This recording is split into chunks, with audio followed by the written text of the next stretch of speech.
welcome back. We take you, of course, till about, I don't know, I think about 2:30, something like that, I think.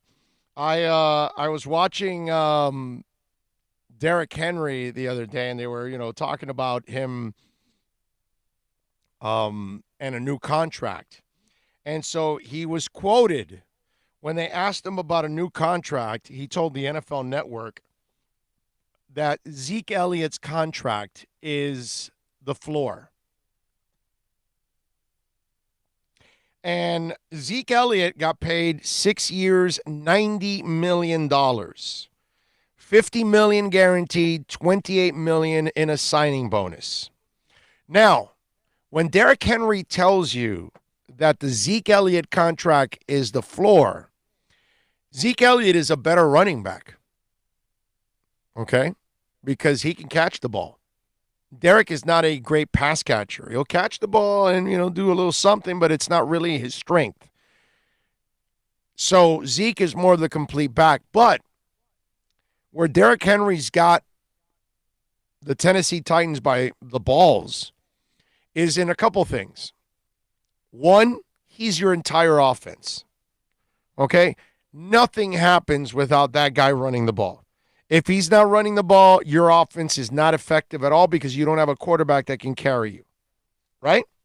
So I think it was I think in the playoffs, he was 69% of their offensive yards. Think about that. 69% of your offensive yards are coming from Derrick Henry. Wasn't he number one in the NFL? Oh, yeah. Yeah, and not very close either. Yeah, no, of course not, because, the disparity is sick. But my point is, he's got you by the balls there if you're the Titans. Now, here's the other one that he has you by the balls. Derrick Henry's no knucklehead. Derrick Henry does not get arrested like Zeke. Derrick Henry's not pulling tops off women. Okay? Derrick Henry's he's not pushing security guards to the ground. He's not doing constantly stupid things that are making your organization look bad. Derrick Henry has actually been an outstanding citizen. He was great in Alabama. He was the good soldier. He ran the ball a lot, punished people, won the Heisman. He goes to Tennessee. Even when he wasn't getting the main carries the first couple years, the guy wasn't pointing fingers. He wasn't complaining. He doesn't get arrested. There's no DUIs. He's not hitting women. He's not fighting with his coaches, not fighting with his teammates. Nothing. Derrick Henry's exceptional. See, with Zeke Elliott, you can base it on talent, but unfortunately, you also have to take lack of character into account, right? Whatever guarantees you're giving him, you have to be careful with those guarantees. You have to structure the language extra for him compared to other guys, right? So Derrick Henry doesn't give you trouble there. Tennessee's got that Tennessee's got to deal with that too. And then when you look also at what's going on the landscape, your quarterback, okay, Ryan Tannehill, he was out with Derrick Henry.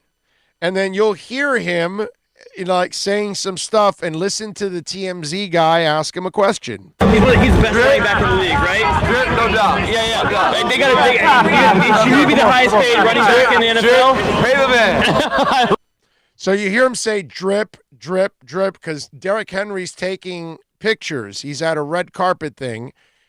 Tannehill is not on the red carpet. He's on the other side of it, waiting for him to come through so he can go with him, which is really cool. You can see the bond between those two also. So he's asked about it again, and you hear him say drip, drip, because he's dripping of, swag. He's the best running back in the league, right? Drip, no doubt. Yeah. Should he be the highest paid running back in the NFL? Pay the man.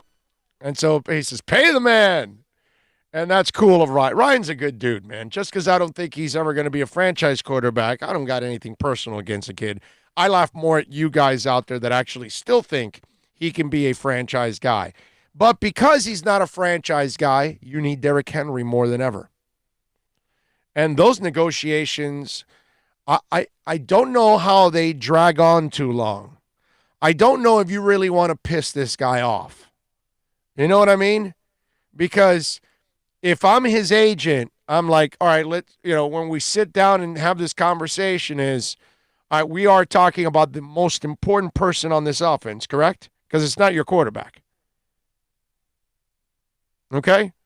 And if I'm the agent, you're going to give Derrick Henry all these carries. He's going to punish people for 150, 200 yards, and you better pay him. Pay the man his money. All right? Let's go rounders on your ass. Pay the man his money. All right? He needs it.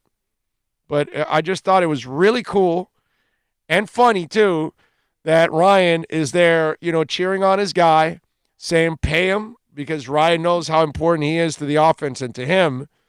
But the other thing that I thought was really cool, and it was only those two guys together, by the way, in the shot. There were no other Titans players anywhere to be found. So it's clearly those two guys hanging out together. That's pretty cool. And I don't think you really ever saw that with the Dolphins, that Ryan was outgoing and all that. With his other guys, he was kind of an introvert. So maybe Ryan, to his credit, has turned the page a little bit there and learned to be more personable with his guys. He doesn't have to be with the media. That's not his thing. He's not comfortable and all that stuff, and that's fine. Everybody's different. Some guys are comfortable in the media. Some guys aren't. Ryan isn't. That's cool. That's not a problem. But I thought it was cool that he's there supporting his guy in the red carpet event. And also, obviously, the media asked him, should he get paid? And he's like, pay the man his money, all that stuff. I thought it was pretty cool on Ryan's part. But Derrick Henry, my Lord, we're talking about a beast of all beasts right there. A guy that he has earned this contract, because you think about all the yards he has run for in his Alabama career. And while he wasn't really used heavy on early in his career, but now you see what's gone on, because he finally, last year it started, and then this past season was the one where he really took over. And so now he's going to start getting a lot of carries. You want to get paid. You need to get, reimbursed for all of that. The other issue I saw in the NFL that is lingering, and you can tell that there's a problem in this situation, is the Dallas Cowboys and Dak Prescott. Dak has been looking to get paid since last offseason. Going into his final year, you never allow your free agents to go into the final year. Plus, he played out his final year, and he played it at a very high level, 65% completion percentage, 4,900 yards, 30 touchdowns, and 11 interceptions. So a nearly 3-to-1 touchdown to interception ratio, which is exceptional. 65% completion, which is what you want. With your elite quarterbacks, you want 65 and up. And he's in that category, nearly 5,000 yards. It's a lot of yards. Over his career, it's 65%. He's thrown for 15,778 yards, 97 touchdowns, and 36 interceptions, just under 3-to-1. But again, he's earned the right to get a contract. The thing about Dak is we all run into this situation with Dak.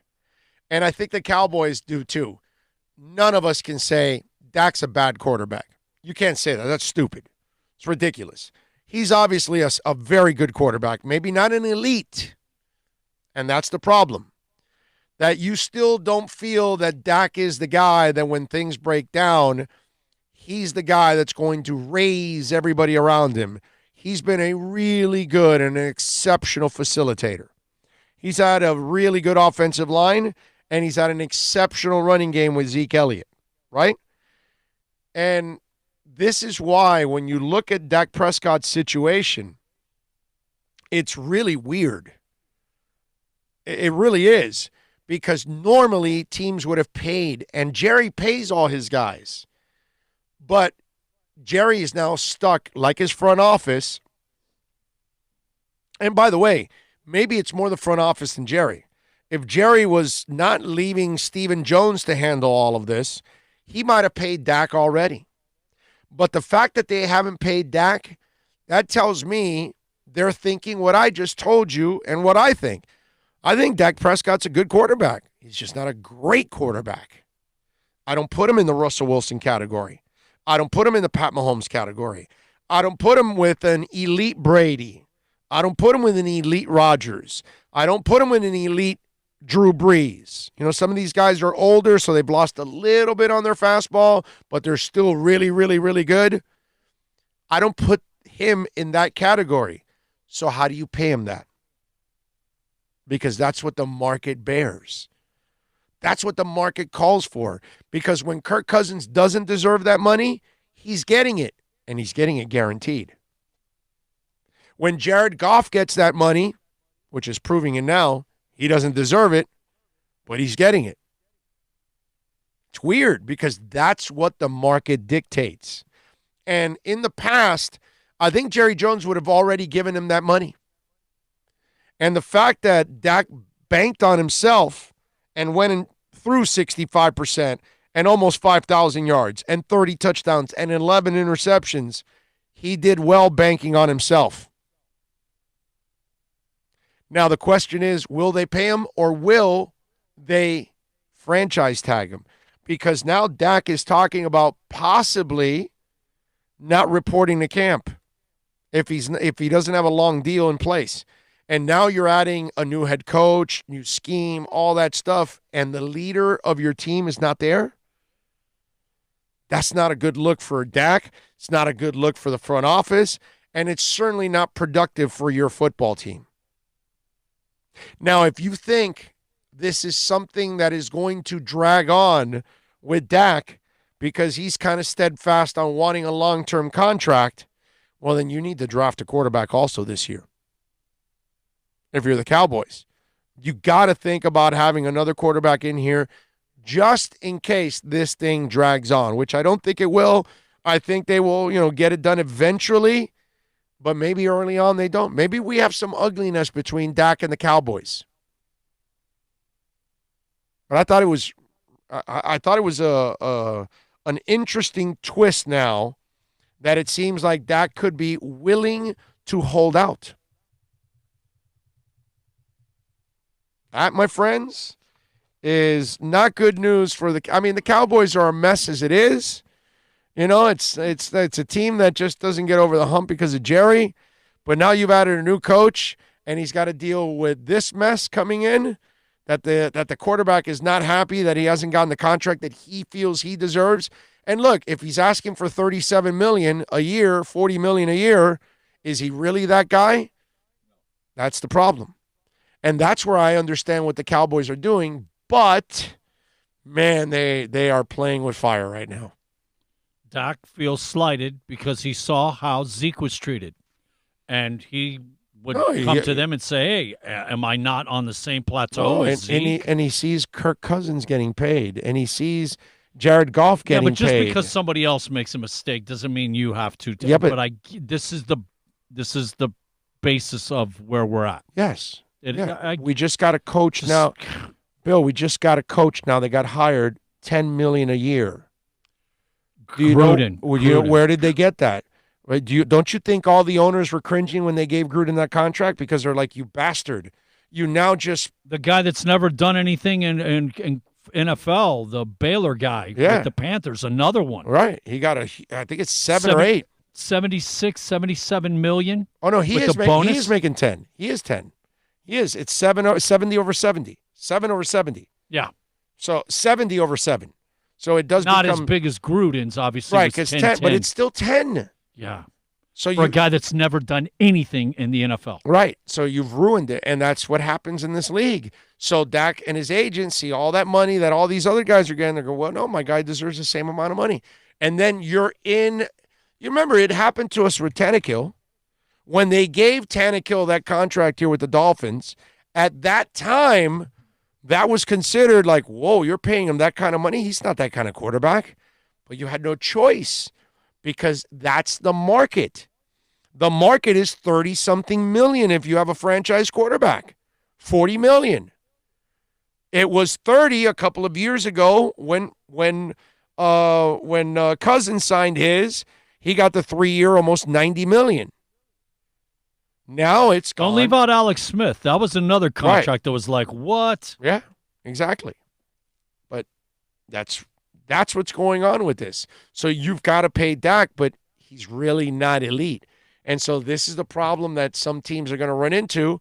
Now, if you're desperate or you think he's going to become that guy, that's what the Rams were hoping, and it doesn't look like it. The Vikings were hoping the Cousins would be the difference for their team, and he hasn't been.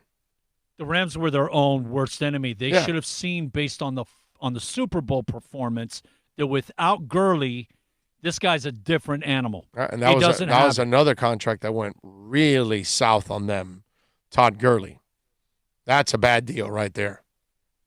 Terrible deal. NorCal says, day after Xmas 2000, I went skiing and misstepped a jump. I broke my collarbone, dislocated my right shoulder, and had a concussion. Went skiing 2 weeks later. LOL. But yeah, man, you can do some serious damage skiing, man. It's not good. Not a good thing. And I broke my collarbone twice. That sucks. Yeah. In the beginning, it hurts to breathe. Yeah. Yeah. It's crazy, huh? It's really crazy. Before I wrap up the hour, a little music news, since we kind of like talking music news. We told you about the Kiss biopic that is coming, right? And that's coming at the end of the tour next year for Kiss. When that tour ends, the biopic will be ready for release, they think, right around then. So it'll kind of be.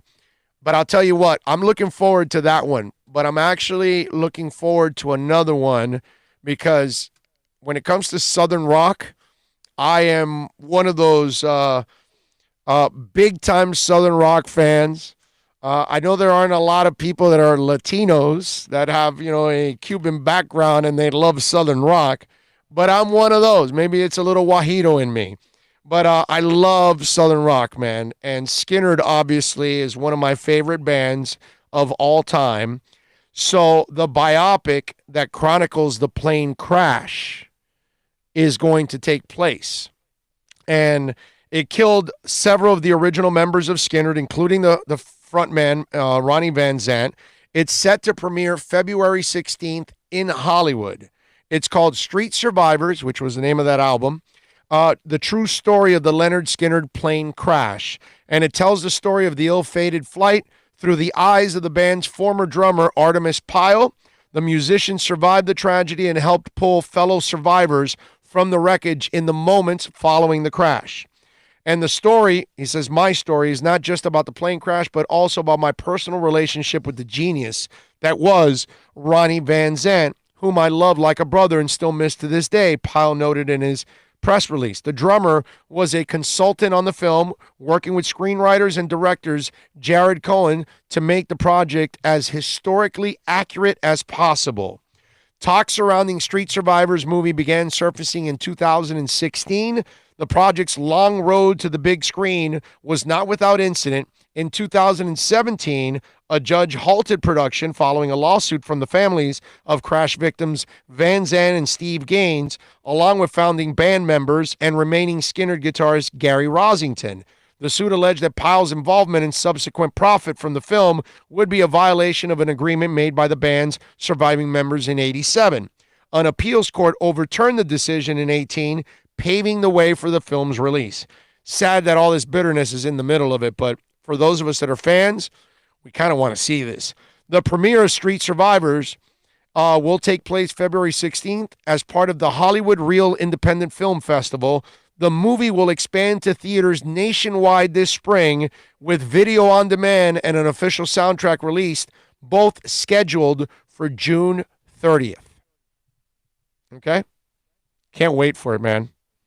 That's going to be freaking awesome. That bio that they did, that was running on Showtime man, I saw it at least 4 or 5 times. Yep. That was really cool. Yeah, a couple of the surviving members, Pyle and damn it, I'm forgetting the other guitarist. That was, you can tell that he's he's a little slow too. He's had his share of health issues. Now I'm forgetting his name. I hate it, but I'm looking forward to this. This is going to be a really, really cool and tragic film too, obviously, because you then relive the tragedy.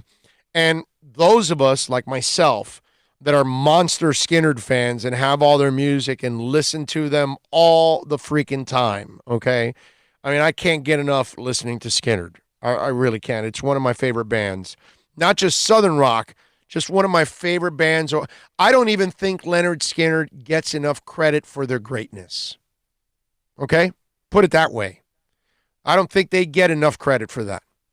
That they are a great, great, great, great, great band. And their music is just timeless, man. I'm a huge Lynyrd Skynyrd fan. So I can't wait for this one. And then you have to kind of go through and live the tragedy again. And obviously, because even when I saw that documentary, I saw it a couple times. It tugs at you, man. It tugs at you. It's stuff that you love. Especially toward the end where the two guys go to the funeral. Yes, which is the guy I'm forgetting. Cemetery. And Donnie Van Zant, which is the younger brother that is the lead singer now. Right. Yes. It was... yes. That was pretty tough. Yes, no doubt. Anyway, let's take a quick break. We'll come back on the other side. We will talk to Michelle Kaufman. Yes, from the Miami Herald. We'll get our Inter-Miami report before we turn it over. Let's see, what else? Do I have more things? I may have more things to talk about, do I? I do have actually a couple of other notes I haven't even gotten to that I can talk about. But anyway, we will get to the Inter-Miami report. They are unveiling the kits today, which is the jerseys. So we'll talk about that and other things, Inter-Miami style, with Michelle Kaufman from the Miami Herald next. Plus tax. It's time to talk a little Inter-Miami on what happened. What do we have here? What happened? She's in a meeting. Give her 10 minutes. I just said that. Oh, okay. I $2.15. had the headsets on. I did not hear. So Come on, man. Couple more minutes, and we will get Michelle Kaufman on to talk a little Inter-Miami on an exciting day where they are releasing the kits, which is probably what she's doing now. She's probably seeing the kits and all that stuff and being able to talk about it. Before we talk about a little football with with Michelle Kaufman, can I ask you guys something out there on the baseball side? Mookie Betts yesterday was traded to the Dodgers along with David Price. And Mookie's got a year left on his contract, and then he wants some big-time money, and the Dodgers apparently are going to want to pay him that money. And they, trade away some minor leaguers to the Twins and the Red Sox. And then the word is that the Red Sox are worried about their payroll, and they want to get down under the luxury tax. And I heard Jeff Passan talk about how, the Red Sox also want to get to the point where the Dodgers were at, where they had flexibility and they had talent and they had enough minor leaguers and all that, because they're calling up a couple of other guys that are not going to be making big-time money, and they're helping them. Kind of very, in a way, kind of Kansas City Royalish. Remember Kansas City, caught lightning in a bottle. They developed a good group of players. They won a title, and then they lost them all because they can't pay anybody. So, that team went back to being the Royals again. And so it seems like the Red Sox want to be a little bit of that without having to pay all that money. So I'm wondering, where is baseball going? Because at one point or another, baseball has to start suffering. Attendance is down. Okay, ratings are down. Interest is way down. In the, I think like 1983 or 84, you had 34 million people watching the World Series. Now it's in the neighborhood of 8 to 11 million. Okay? 100 million people watch the Super Bowl. Look where baseball is now. Okay? I mean, it's bad. It's really, really bad. And so I'm wondering, are our owners seeing, are they forecasting their revenues now starting to go down? Because that's kind of what I've been expecting the last couple of years. Because less people care about baseball, less people are watching baseball, less people attend baseball games. So something's got to give.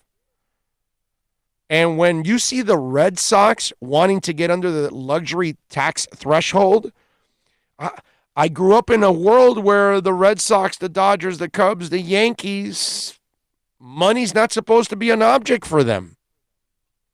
And remember, when we talk Red Sox and Yankees and the Cubs, they all three have networks. So they have that revenue stream too. I don't think the Dodgers have their own network. I don't think so. But I'm pretty sure, well, wait a minute. The Cubs don't have their own network either because the Tribune Company owned WGN, not them, right? I don't know. I'd have to look up if the new owners, I don't think they own WGN. That was a Tribune Company thing back in then. So only the Red Sox and Yankees have their own network. Nesson and Yes bring in a boatload of money. I think the Rangers might be involved in that type of I think you're setup, right too. also. I think you're right. I think the Rangers may have their own network. I think they did recently add one in the last few years because it's a great idea. If you can control your own network along with your team, come on, man. It's a hell of a revenue stream. I mean, Huizinga was kind of... The Yes Network also had the New Jersey Devils. They had the Nets for a while. They weren't just isolated to the Yankees. No, but the Yankees own them, is my point. Oh, yeah. That's my point. So they're benefiting from everything that goes on that network. You know what I'm saying? I mean, if I remember correctly, didn't Huizinga own part of Fox Sports Florida or Sun Sports or whatever? That when he sold the team, he also sold the rights to that or whatever? Because that's what we were all saying. Like, you're really not losing money, dude. You own the TV company also. Come on. So it was, it was a way where Huizinga was kind of forecasting the way things could be done in the future. It's a shame that this couldn't stay with it. But, I mean, I'm watching that, and I'm like, wow. So the team like the Dodgers still doesn't care about money, but the Red Sox are caring about money? And that makes me wonder, what is the future of baseball? And, what kind of an adjustment are we about to see now? Because this is going to be shell shock for players. If less and less cap space is available and less and the luxury tax threshold starts getting lower and lower and lower because the revenue streams are going down, I don't see them going up at all. And yesterday, the Red Sox are worried about paying salaries? That's weird, man. They're just following the Yankees. They said that 2 or 3 years ago. Yeah, but at least with the Yankees, it's because the younger Steinbrenners are more frugal. They're accountants. Right. You know what I mean? Every penny. Where Steinbrenner was going balls out like the Dodgers. The sister in the family, the only one that thinks like dad. Like Dodgers. The Dodgers don't care. The Dodgers will keep spending, even though they had cap flexibility because they have a lot of young guys playing, so they're not spending nearly as much as the Red Sox or Yankees right now, which is kind of crazy to think, but that's because they've hit. Actually, no, the Yankees too have a whole bunch of young guys also. But the bottom line is Red Sox had a whole bunch of bad contracts, and then they wanted to. This is the only way because they knew that maybe they weren't going to be able to afford Betts. So now get something for them at this point. I just find it weird when those kind of teams are penny pinching. It cannot be a good sign for baseball down the line if the Red Sox are penny pinching because it doesn't make sense. And exactly what you had just said, that's what the Red Sox came out and said. They said, we have talked to Mookie. He has flat out said it doesn't matter because they offered a major. He still wants to test the market. Right, because he wants max. He's going there. He wants max. Yeah, but they were talking. By the way, the money that the Red Sox approached him with was in that ballpark. Yeah. The guy just wants to see really how much he can get. And I get He's it. a generational player. You know bro. what? The thing is this. He's already got a ring. Like I said yesterday about Right, so now money. when you got a ring, Yeah. now it's about, hey, man, I need my money, okay? Yeah. Yeah. Who's his agent? Is it Boris? Because You know what? I haven't even if heard. I'm a betting man, I'm betting that it is. I'm saying it's not because I think we would have heard Boris comment on all this while it's going on, and I haven't heard Boris comment. So I'm kind of let's see. Veltman is Bet's agent. Okay, so it's not. I figured that because that was a very wise point by you. yeah, Boris. If it was Boris would have chimed in. Oh, he would have talked about this already. He's like Drew. Yeah. Got to get out there in front of the camera. Yeah. No, the difference is all of his players really don't go getting arrested and doing stupid things. Drew's clients, well, yeah, a lot of them are just stupid. No, I know, but I just wanted to point out. Media relation hog. Yeah, you're right, but I just wanted to point out. I give Boris credit that he doesn't. Yeah. It's just a way of getting a little shot in there. I had to get that shot in there. It's a must to get that shot in there. So I'm just telling you, when the Dodgers or Red Sox or Yankees or Cubs are penny pinching, that cannot be good for the game. Yeah, you see what penny pitching is, right? For the I know, but $208 million. Well, no, because they also have bad contracts, so they can't take on the good contract with the bad contract. No, but I'm saying for $208 million budget for a year, not really pennies. That's a lot of pennies. That's a lot of pennies. But normally, these kind of teams don't let that kind of player go. You don't let generational players go. You pay them, and then you find a way to unload the other ones. Do whatever you can. Let me show you. Only, things like with the Marlins, you do something like that when you're fire sailing. Let me show you this, though. Think about this, though. The year that the Yankees won against the Mets, the Subway Series back 2000, they lost Arizona. The total operation cost for the New York Yankees, everything for the year, was $205 million. Right. Steinbrenner made $213, so his profit on a $205 million investment was $8 million. And that's when Steinbrenner said, hey, I'll break even. I don't care. I want to win the World Series. $8 million, we'll break even. My point is, the whole organization, everything costs $205. Now, just for the player's salary, we're up to $208. Yeah. And we're talking about this is just since 2000. I know. That's it's the cost of where things are going. They've got to kind of come back down, right? Well, I think it's going to come down. $30-something million. No, I think it's going to come guys. down now because their revenues are their revenues are going to go down now. That's why I think it's going to come down. I'm with you. But it should. Do you think a baseball player's worth $30-something million? I don't think any athlete's worth that. Thank you. I'm with you, Orlando. Rival Sons is an absolute monster. The Grammys have missed on numerous occasions to the point of questioning credibility. And thank you. That's one that I guess you were listening to the podcast, and I appreciate you, sir. What else do we have here? I hope the Jags move to London permanently. I live up here in St. Augustine, 30 minutes from Jacksonville. If the Jags move, this would become Finn's country again. All right. I like it. Go Finns. All right. That's interesting. Hey, look, that's a subject we were talking about yesterday. The Jacksonville just has no business being an NFL town. Big O, you are great, my brother. I watch live on YouTube, but I work overnight, so I always download the show and listen again to the podcast. Keep up the good work. Shout out to Bill. All right. Thank you. Thank you so much for the support.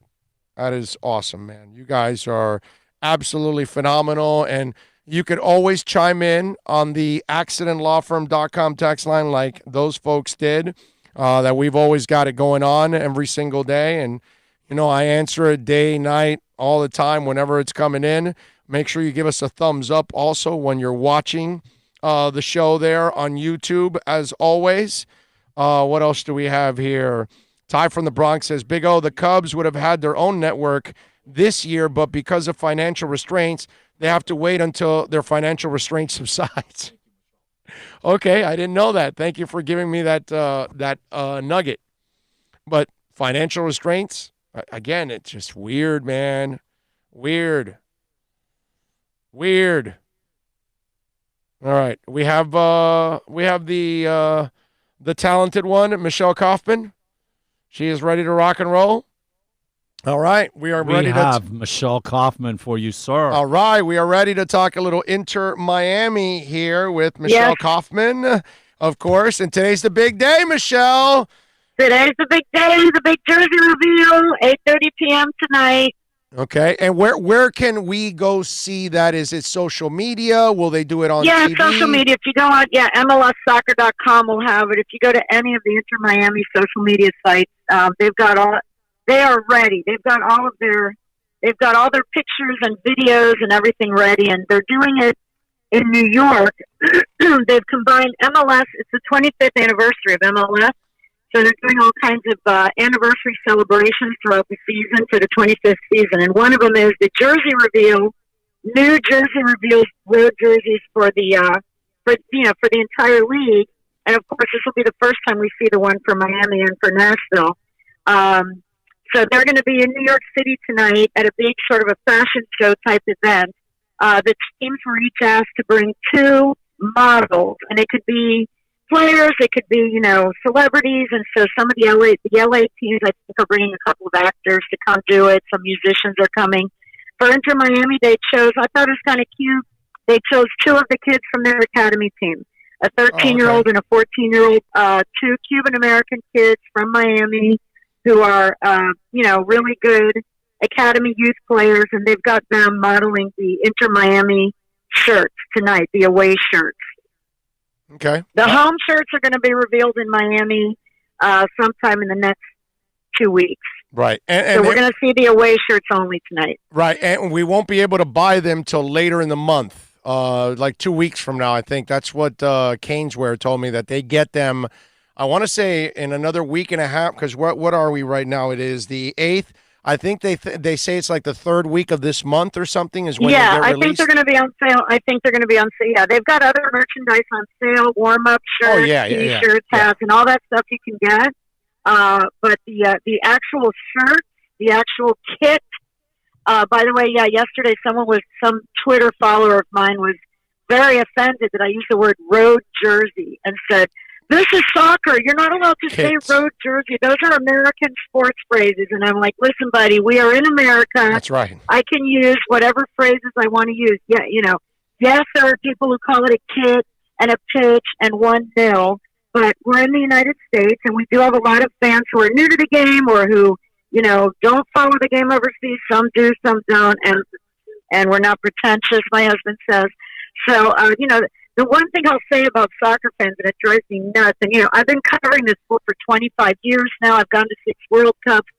But there's something about soccer fans that there's a certain group of soccer fans, and Big O, I know you know who I mean. They're elitist. There are a lot of these people. They're elitist. They're elitist. They're soccer elitists. Yeah. They don't even want, on one hand, the thing is they're hypocrites, because on one hand they say, oh, we want the sport to be more mainstream. We want more people to watch it. We want the American media to cover it.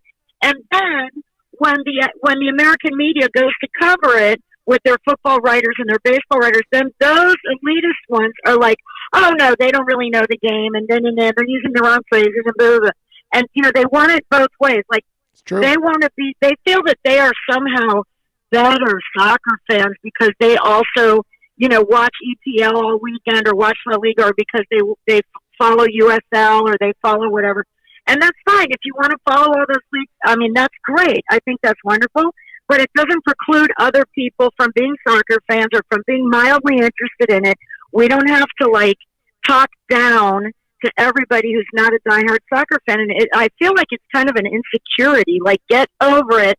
Soccer has made it. It's here. It's a major sport in the United States. So, I just get really tired of that attitude. There's my pet peeve of the day. No, I'm with. So no, I'm not. I'm going to call it a jersey sometimes. I'm going to call it a shirt.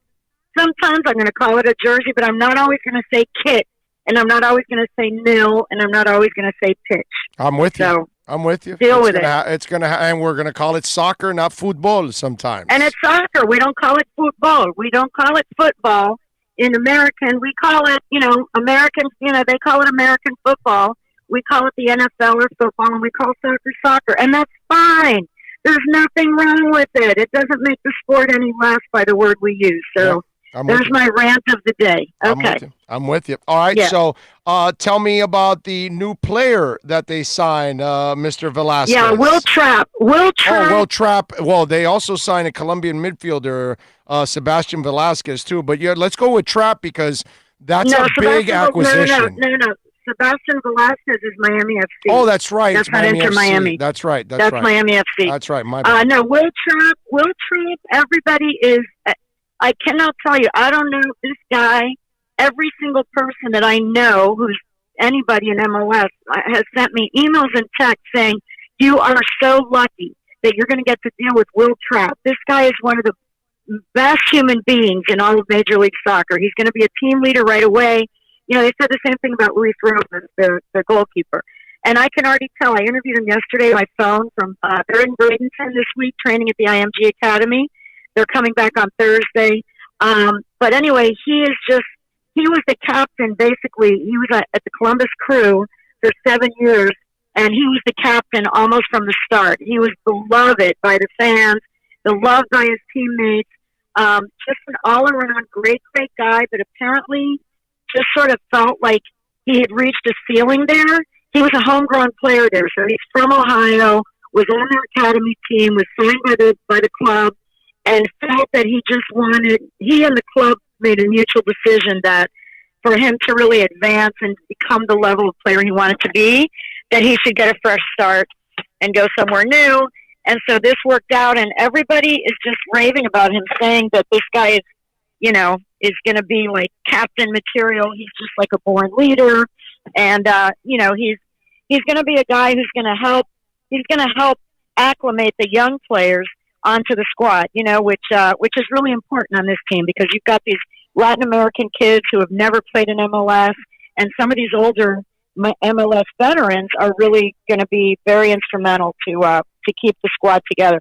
I can tell you, I've been following a lot of them on social media and stuff like that. These guys are bonding. I've seen really funny videos of them. They're like laughing together. They're singing. At all the team meals, they make certain guys stand up on a chair and sing songs. And, they're all like the Hispanic players and the Anglo players are all laughing together and bonding. And the Anglo players are all telling me that they're trying to learn Spanish, and the Hispanic players are trying to learn English. So, it's been really fun to watch. Everyone's in a very good mood. Of course, they haven't lost any games yet, and no one's been benched yet. So everyone's in a good mood. And I was just talking about something to that ilk earlier on the show because you saw the Steph Curry, John Morant thing. You saw Julian Edelman holding up the say anything thing for Tom Brady, all of that, and then you're telling me the soccer players, and I'm talking baseball, and I'm going, now Boston is penny pinching, and it shows where that sport is going. How attendance is down, interest is down, ratings are down, revenue's going to go that way eventually, and it looks like that's maybe what Boston and other teams are seeing, that things are not going to be as rosy for us, and the players still don't get it. And again, when you look at football, when you look at basketball, and you look at soccer, they get it. Those sports get it. Their players get it. They interact. They're on social media. They're selling. Oh, they interact a lot. These guys are young. This is a new team. But they're all selling their sport. Yeah. They're having fun with it, and they're doing all kinds of cool, really cool, trendy videos and things that the young hipsters, baseball just feels dated. Old. It just feels old. It feels old. It feels old. And if they want to get it's fine. Again, I'm old. I'm about to turn 55, so I'm old. But I'm saying if you want to attract a new generation of sports fan, you have to make it hip. You have to make it cool. You have to have Snapchat. You have to have Instagram. You have to have all these things because that is what the young people are looking at. It's a very visual world now. And so I think, I do think baseball's a little bit behind and needs to get, a little more modernized, which soccer definitely is. I mean, Oh yeah. a lot of the please. soccer fans are young, hipster people that are under 30 years old. And this is the cool hip thing to do, is to be the fan of your local soccer team. Yeah. So, Yeah. No, I'm with you. but I Soccer like gets what it. I've seen. I mean, I like what I've seen so far, the guys that I've met. I mean, I don't know. I haven't seen them play a game yet, so I can't tell you if they're going to win. I can't tell you if they're good. What I can tell you is they are a fun group of guys. They're really blending together. They have great chemistry. The coach seems to be very, very accessible, Diego Alonso. One thing that all the players have said to me when I ask them, what are the training sessions like with him? What is he like as a coach? And the same words keep coming up, that the practices and the training sessions are short and intense and sharp. Short, intense, sharp. He basically has shorter, his training sessions are not about working and working and working and working and running a million miles. His training sessions tend to be shorter, but very intense and at a very high pace. Everybody says that the pace of those training sessions is really fast. They have to be like going 100 miles an hour for a short period of time and be really sharp.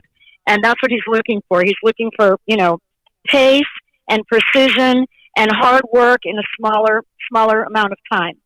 So anyway, every guy that I've spoken to has kind of described the training the same way. And again, is this going to translate into wins?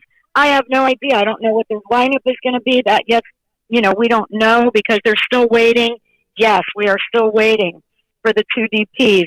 I do believe. So from wait a everyone minute. I've Wait a spoken minute. Wait a to- minute. Wait a minute. So Yes. Trapp doesn't take one of the international No, spots. Trap. No, Trap. No. But Trap he is does not. cost. But he does cost them some money, doesn't he?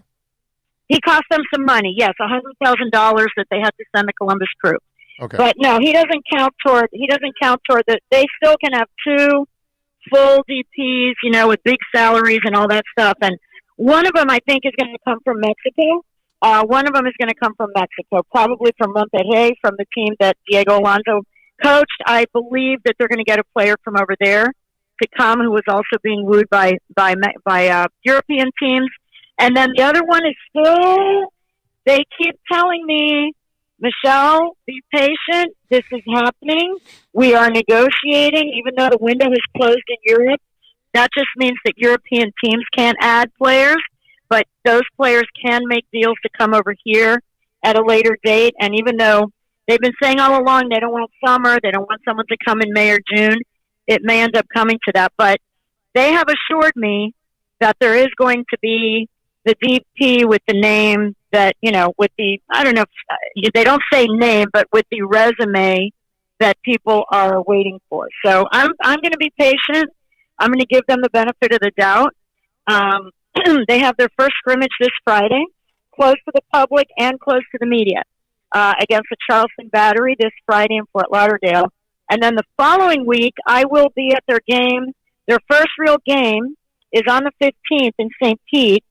Petersburg against Philadelphia Union.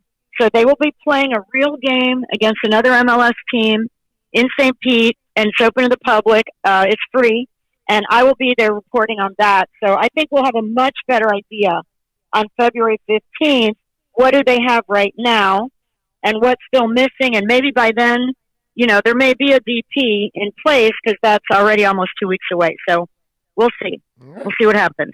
By the way, good news too on the USL front. They finally named their team, correct? They did. They named their team. Yes, it's going to be Fort Lauderdale CF.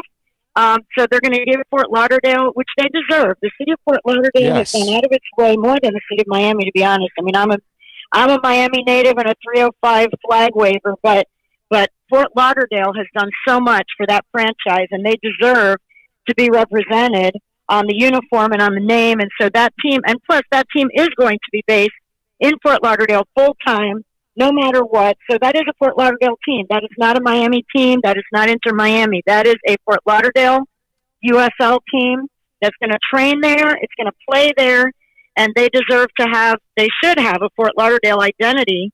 And the logo is just as nice. The logo is exactly the same, but with one bird instead of two, one heron instead of two herons. But it's a really lovely logo with the same black and pink. They're calling it already Rosa, they're calling it Rosa y Negro. The fans are calling themselves La Rosa y Negro, kind of like, in a Latin American style. Right. The pink and black. We are the pink and black. So they're going to have the same. The Fort Lauderdale team has a very similar crest, same colors, and the uniforms will be very similar and everything. But they're going to be named Fort Lauderdale, which is the right thing to do. They should be a Fort Lauderdale team. So they'll have their Inter Miami team, and they'll have their Fort Lauderdale team, and all the fans from the two counties can be happy. In the end, listen, we got to be honest. Fort Lauderdale is the heart and soul of soccer in the history of South Florida. So it is. I mean, that's where the Strikers played, and that's where the Miami Fusion played. And at the end of the day, that's where Inter Miami is going to be playing for at least 2 years. So at the end of the day, we can talk Miami all we want, and we can talk international, global city, Miami, this, that, and the other. But at the end of the day, where are they playing? They're playing on Commercial Boulevard, the same place that the Strikers played, and the same place that the Fusion played. And now this team is going to be there too. So, we can talk all we want. And I love Miami. I love Miami. This is my town. But when it comes to soccer, at the end of the day, the Miami politics and BS that goes on here, we end up always sending it to Fort Lauderdale. At the end of the day, they're playing on Commercial Boulevard, just west of I-95. That piece of land is where most of the South Florida soccer, I don't want to say all, but most of the South Florida soccer history has been made on that exact piece of land.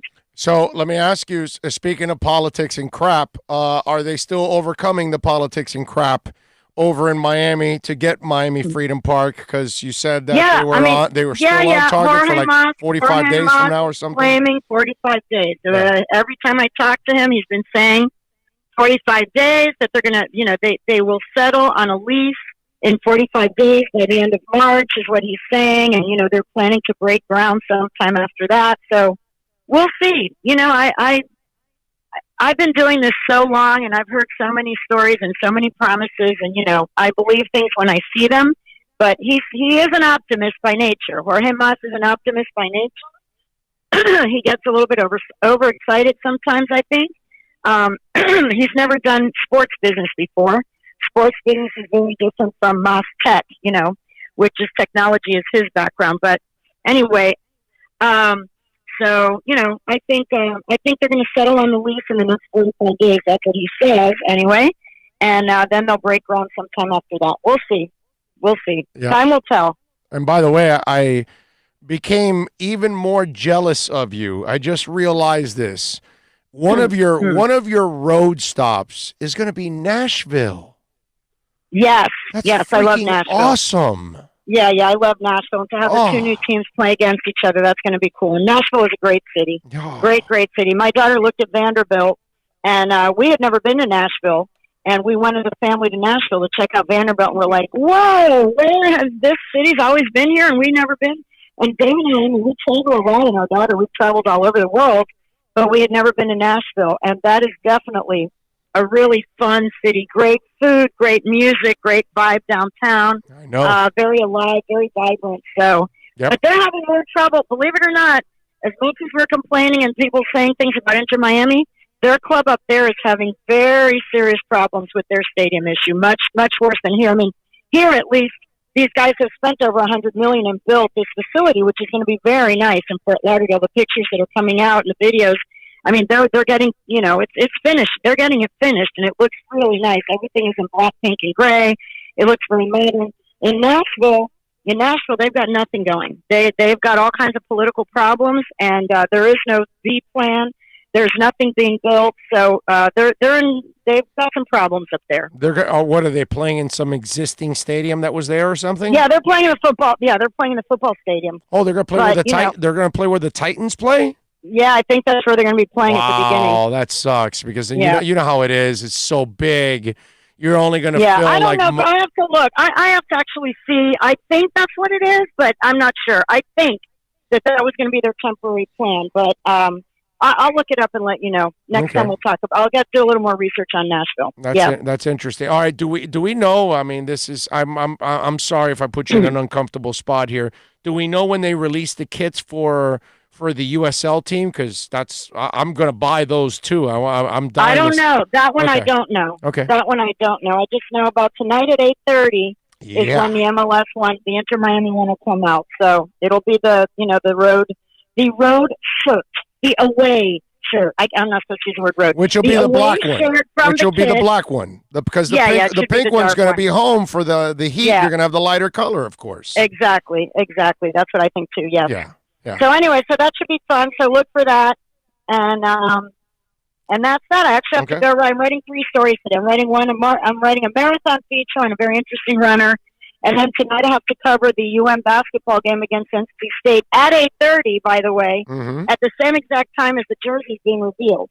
So I'm going to have shirt reveal and basketball both starting at 8:30. Wow. So, all right. So crazy night for me. another day Yeah. where Michelle Kaufman writes 86 articles in one day for the Herald. Nice. Okay. There we all do. We only have 9 of us left. I know. So we're all, yeah. I know. They've got you guys working.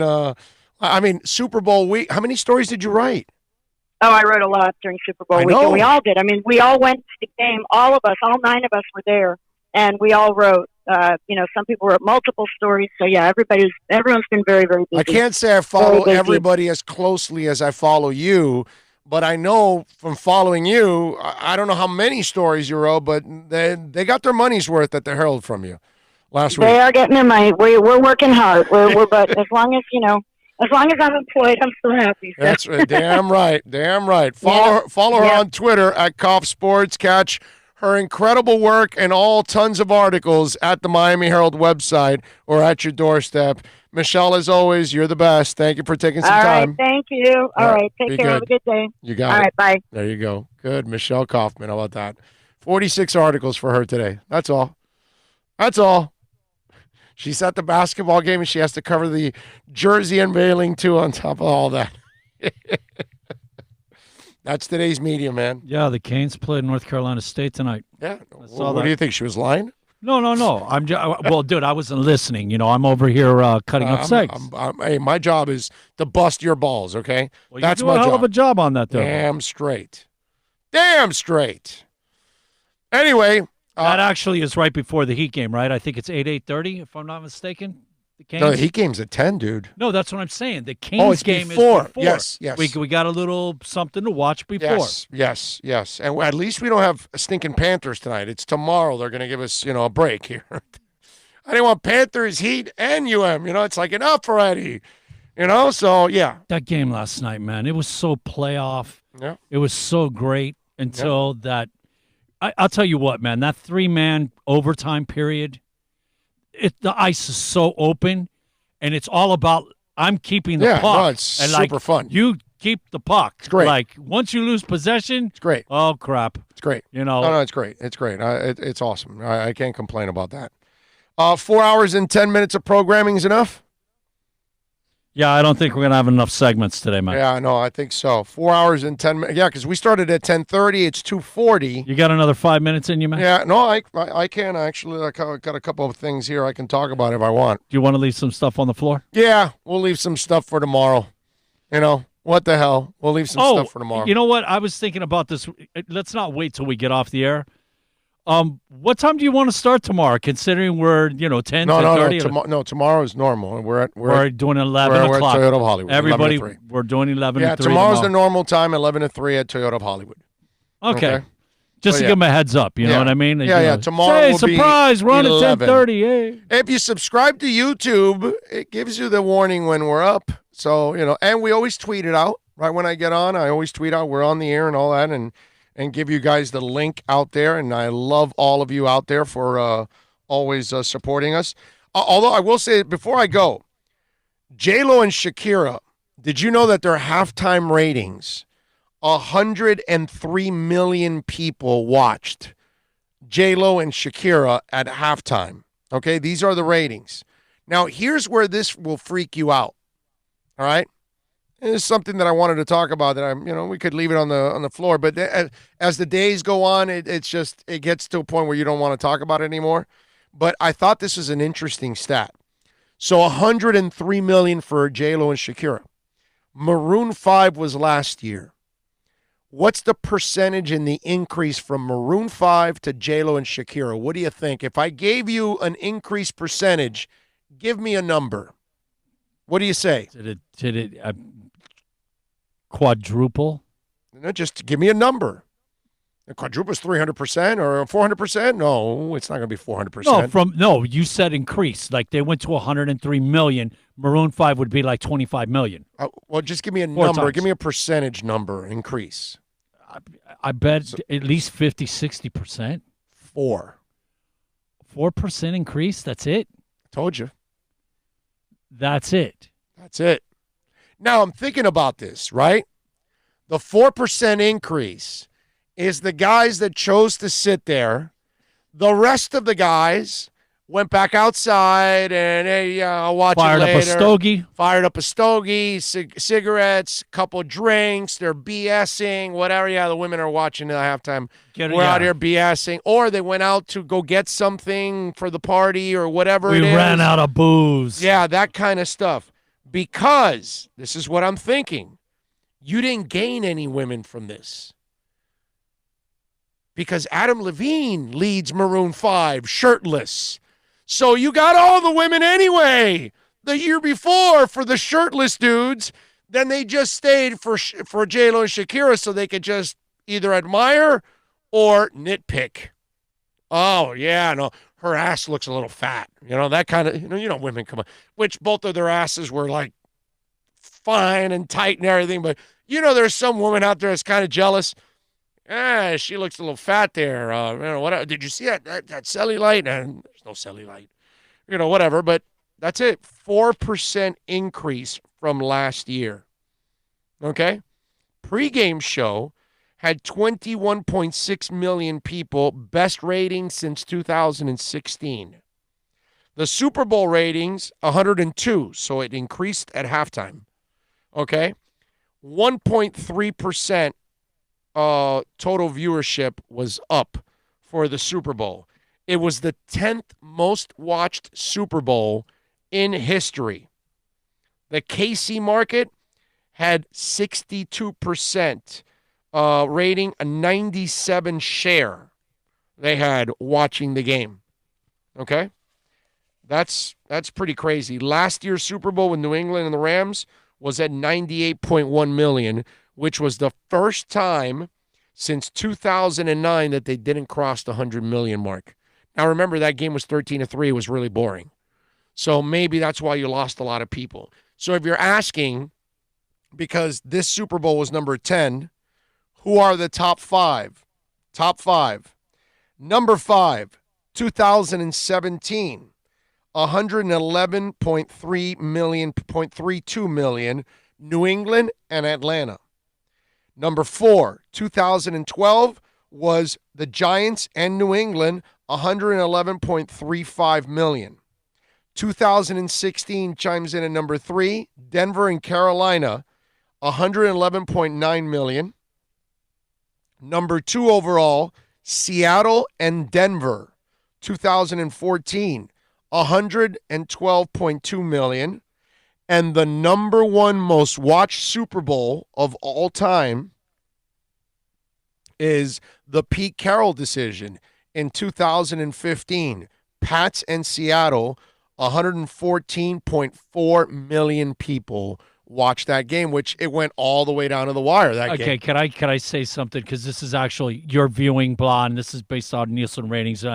Viewers. Isn't it convenient that 3 of the top 5 are some of the most exciting last-minute Super Bowls of all time? I mean, it's normal. Yeah, you know what it sounds to me more like? I'm not going to admit that I didn't see it. Yeah, I saw it. I saw it. Well, I mean, out of all the sporting events, it's just I'm saying convenient because we know that usually the Super Bowl was a dud for think years. about this. But think about this. Yeah, definitely. And it just happens that 3 of the most exciting are in the top 5. How convenient. This is the one sport in America. Let me just say that because the World Cup's the other one. Okay, the NBA Finals, the NHL Finals, and the World Series are not must-see TV for the non-sports fan. The non-sports fan has to see the Super Bowl. Oh, listen. Like they may not even like football that much, but they'll just be intrigued about the halftime show, the commercials, the camaraderie of the party, and all that stuff. The biggest party days in this country The Super Bowl is one of them. are New England and are New Year's Eve and Super Bowl, and it's based on Right. certain sales: champagne, dip, Everything. chips, Parties. whatever the hell it is. But yeah, party day, Super Bowl, It's and the- New Year's Eve. It's the One, only two. outside of the World Cup, okay? Because I got to make sure I preface that because the World Cup, if you notice, Yeah. even the fringe fan wants to they get jingoistic about it and they want to find out what their country's doing, right? That's just what it is. So the World Cup does bring in the average fan too, but NBA Finals don't bring it in. Hey, look, the World forget Cup. the NHL. That's and the reason baseball. all of the American markets have got involved Right. in advertising with the World Cup because of Right. you're not going to just get a bigger viewership But in the the world. Super Bowl, you'll get people that have no interest in the game whatsoever to watch it, which is the weirdest thing because they won't do that for the other sports. Okay, except for the World Cup. That's the only other one because the pageantry, the culture, all of that, because you have such cross cultures all over the place because, it's one country against another and you get to find out more about that other country and players and all that. So there's a little bit more to it. You know what I mean? The Olympics has a little bit of that too also. But as in sports, Super Bowl's the only one in this country. The only one, dude. You know Only what? one. I was thinking about this and we're still talking about the halftime show. Straight up, in all honesty, that halftime show compared to Lady Gaga flying off the roof of the But then you're arena talking about that's down, talent. that blew it away. But that's okay? talent. Katy Perry's halftime show had more, special effects and this and that. Shakira and J-Lo just shake their butt on the stage. They look great. It was the hottest. That's it was it. the hottest halftime show. Is the way Do I you look at know it. on the way But over- but I'd rather see Bruno Mars. no doubt. 1,000 times Wasn't over. Bruno? Didn't Red Hot Chili Peppers Yes, also but- make an but- appearance but with that, them? But they only give him like Yeah, a song. I which know, is terrible. which was horrible. Terrible. But look, Bruno, like we talked about, Bruno's a god. bro. closest to Prince and Michael Jackson right now, performers in the world, it's Bruno Mars, and Yeah, that's it. Bruno. Nobody Bruno else. Bruno's a badass. On the way over here, You ran into Bruno Mars? No. I would have. I would have. saying. I would have called you and told you I was later. Come Saying. join us. Come join us. Situation. On the way over, obviously, listen to one of the local radio. Blah blah. They were talking about the fact that J-Lo and Shakira have seen a 900% increase on their sales. Of course. Of course. Only Because- 900%. Because you don't get paid for that. You know that, right? They don't pay the performer. Yeah, well, you're not going to Because- get an audience like we're going Right. to give you 200 It, million it people. makes you more relevant. At that moment, you're more relevant. How can you? What is it? How can you how not many, be? I how mean, many countries? Oh, I don't even know how many. Is it 200 country whatever? I don't even know how many. And it reaches like 200, 300 million people in Yeah. the world. It's crazy, bro. Yeah, they don't have to pay you. Let's see. What else do we say? Mike Pellegrino goes, nobody cares about soccer. Bro, it outdraws the NBA and the NHL per game. Okay? All right? And he goes, they play in a football stadium, not an arena. They play in soccer stadiums.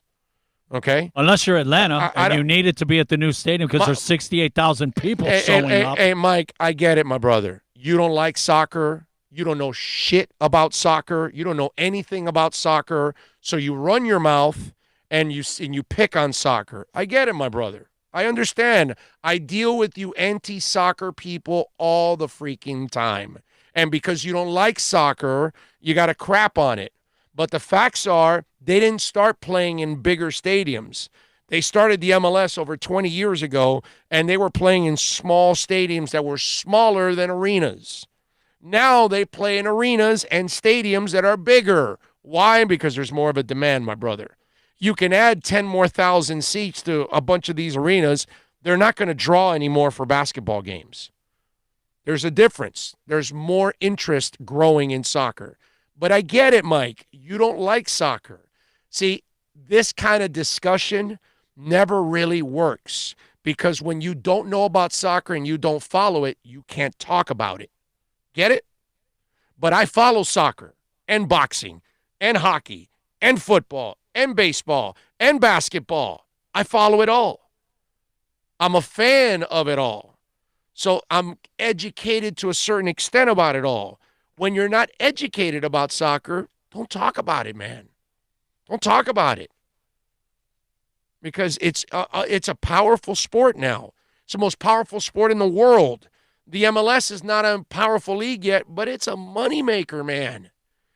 And it averages almost, it's closer now to 20,000 per game. It's crazy, man. MLS has grown a lot. It's a moneymaker. If you don't like it, that's fine. It's all good. But if you don't know anything about it, don't talk about it, bro. I mean, it has grown leaps and bounds. 20 years ago, you could make that argument nobody cares about soccer. You can't do that now. You can't. The English Premier League is on NBC and all these other international leagues, and kids are watching it left and right. And they're watching it more than baseball, and they're watching it more than hockey. Video game sales. Oh, not FIFA. FIFA blows MLB away. No, it blows everything except football locally in this country. The NBA it blows game, away the NBA game too. FIFA's a worldwide game.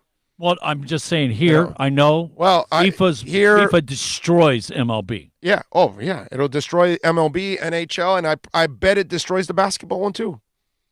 I think football. The basketball one's pretty good, though. Yeah, but I think Madden is the one that has Madden is Madden. In games is king. Madden is Madden. I would bet that FIFA's too. I would bet that FIFA have you is watched? too. When was the last time you looked at one of those new? Oh no, I've seen them. Yeah. The last 5-6. No, the effects are. It's disgusting how real they look real. How look real real. it looks. Yeah, it's awesome. Let's see. Montel's son says, drop in to say hi, guys. Okay. Thank you, Montel. Thank you for dropping in. Daniel says, it was a good Super Bowl along with the halftime. J-Lo and Shakira, honestly, I think Shakira actually stole the show, but J-Lo and Shakira were great. Yeah, they were both fantastic, but I could see where you would say Shakira was a slightly better performer. I mean, she's the better singer, man. You know what I mean? Not that they were always singing, because they were probably lip syncing and singing to a track at times. Remember, J-Lo was a dancer, man, that sang. Yeah. It started singing. A fly girl. Yeah. Demi Lovato singing the national anthem at Super Bowl ranks up there with Whitney. No, Dan. No. Don't ever say that again. No. Demi Lovato could not hold a candle to Whitney Houston, my brother. It's not even. That's an insult to Whitney Houston. In fact, Whitney Houston right now, Dan, freaked out in her coffin. She might have jumped out of her coffin right now. The only rendition of that, I think, maybe Marvin Gaye's rendition. Okay. You remember that one? What was that? Was that in an all-star game? Or I think it was an all-star game, not a final. Okay. I forgot, but I remember him singing it. That had soul, groove. Demi did a great job. Demi was fantastic. God bless her, man. I hope she, recovers from her addictions and she doesn't have to deal with those demons anymore. But Whitney Houston, I think you need to go back and listen to and watch the Whitney Houston one. That one is that your hairs will stand. You will get goosebumps all over your body. When you watch and listen to Whitney Houston sing that national anthem or watch Prince perform Purple Rain in the Rain, those are just iconic moments that for me U2, Streets Have No Name, 2001, man. Just when the names start running. Yeah. That, I'm telling that to me, U2's is the most moving, incredible halftime. That was awesome too. I remember that. Yes. But Whitney Houston's national anthem, my brother, nobody touches that one. Nobody's in her stratosphere. I tell you. That one was, for me, the ultimate right there. Dougie Fresh says, is preaching. I bet He Hate Me's on the back of that jersey. Now this isn't He Hate Me was a Vegas guy, not a Orlando. This is Orlando Rage is what I whipped out from the XFL. What is the Tampa one? That's who I'm going to be, the Tampa fan, but I don't even know the name of it now. You're just going to go local like that. I always do that. You could go with Winston Moss. He's a Kane. Wherever Winston Moss is. I was a Portland Timbers fan in the MLS for several years. Then they added Orlando City, and that's kind of been my team the last couple of years. I've been following Orlando City. No need to adopt anymore. No. Now we got my team now here, Inter Miami. So Can Orlando cut that City in- gets can dumped. Cut that umbilical cord. Goodbye. Yes. Although I do want to go badly to the Inter Miami Portland Timbers game here. That's the one I'm looking for. I'm sure the Seattle Sounders one is also one that a lot of people want to look forward to. And I'm sure we want to develop a rivalry with Orlando. You know what I mean? That would be really, really cool. But personally, for me, I want to go. I want to go to an Inter game at Portland for the Portland Timbers. I'm dying to do that. But home here, I want to see the Inter Miami versus Portland Timbers game. In the course of our travels, we'll have to start looking at the Inter Miami schedule. Oh, for and sure. Coordinate. Well, Portland and Seattle are the two that I have to go to. Orlando's easy. That's right there. That's a car drive. But Seattle and Portland, man. You know what? Now that you mentioned it, I'm glad you mentioned that. When we're out west for the football season, early, I don't know when those games are for Oakland and something else, because it might be back-to-back weeks and they keep the Dolphins out there for a week and we'll stay out So there we'll for be out there for 2.5 about 10 weeks. days. About 10 days. No, it won't be 2 weeks. It'll be 10 days. Because what you do is you arrive on a Friday or Thursday. And you stay till the following Monday, Tuesday. And you leave that Unless Monday. there's a really good concert, and then you have to Well, stay a then couple more days. you got to extend. Or a soccer game now, you know. When you got to extend, you got to extend. But the soccer games are on Saturday. I'm all over Washington and Oregon because, I've got all the West except for those two in the corner. I've done Idaho, Wyoming, Colorado, Utah. So when we go out there Oregon, out west for Oregon the and Dolphins, Washington would be great. maybe an inter game collides at the same time on a Saturday. So that might be pretty cool if we're able to do it. But eventually, even if it doesn't happen this year, in the next couple of years, I got to go on an inter-road game to Portland or Seattle. Portland and Seattle. Both. Got to do both. I want to do the walk in Seattle. There's a walk. I don't know if you guys know this. They've got a line of bars that lead up to the stadium. So they start a walk it's like a mile, supposedly. Sounds like it could possibly be more like a crawl. You know what it is? It like could end up a crawl, you know not what, a walk. You know when Rocky is running and all the kids start following him, they start the walk and people come out of the bars in their kits, and they all join in to make the walk to the stadium. And so by the end, it's thousands of people that are walking. So it's like a really infamous That walk. almost sound like we from Bourbon Street when we did it to the Sugar Bowl, the Right. Gaines, Alabama. All of us just. Well, yeah, but this is kind of organized. This is kind of what they do every time, every This is game. the thing. This is the walk. Yeah, exactly. We won't have that here. Unfortunately, it's really hard because you have to have it all situated the right way to do it and all that. I mean, that team's so big that it has to play in the Seahawks Stadium. Well, like when you started saying a mile of bars, I'm like thinking, if you go bar to bar to bar to bar, have a drink, that thing's going to end up being a crawl by the time you get to the stadium. Yeah, no, it's the people coming out of each of those bars, okay. joining each other. Dan goes, Big O, I stand corrected. Oh, Dan, dude, don't go by what I said. Please go back to the video and watch Whitney Houston one more time. That's all you got to do. Watch it one more time, and you'll go, yeah, no, we can't touch her. No, that's at another stratosphere. It had the advantage of what was going on in the country at the time. No, but and she knocked it out, bro. Yeah, Her but what I'm voice. saying is there was an extra added element. It was the first time we ever had metal detectors at a game. I get it, but her voice. Yes. Demi Lovato will never have her voice. Yes, but understand the significance of the situation. I get it. It heightened the moment. I get. You are 1,000% right. But Whitney Houston is one of the great voices. Oh, she brung it, man. She brung it that day. You know, just every time I think about it, and I think about all her addictions and all that, and it's depressing that she actually just, pissed away that career and that talent on all that cocaine and alcohol and all of that. Yeah, but that crack ruined is her. whack, though. And crack is whack, Crack is exactly. whack. And she said it. And she meant it, and she lived it, and she paid for it, unfortunately. But you think about it, man. If that woman doesn't stay on drugs, Crazy stuff. All right, let's wrap it up. Because of the drugs, that's why I had to say she brung it that day. Yes. Not. Bill, John, thank you as always. We thank all the folks out there as always for tuning in. You guys are awesome. Whenever you're listening to us, reach out on the accidentlawfirm.com text line 786-322-1105. David Furones, we thank from the South Florida Sun Sentinel. Michelle Kaufman from the Miami Herald. We will see you tomorrow live from Toyota of Hollywood. Hasta luego. Till tomorrow, guys. Later.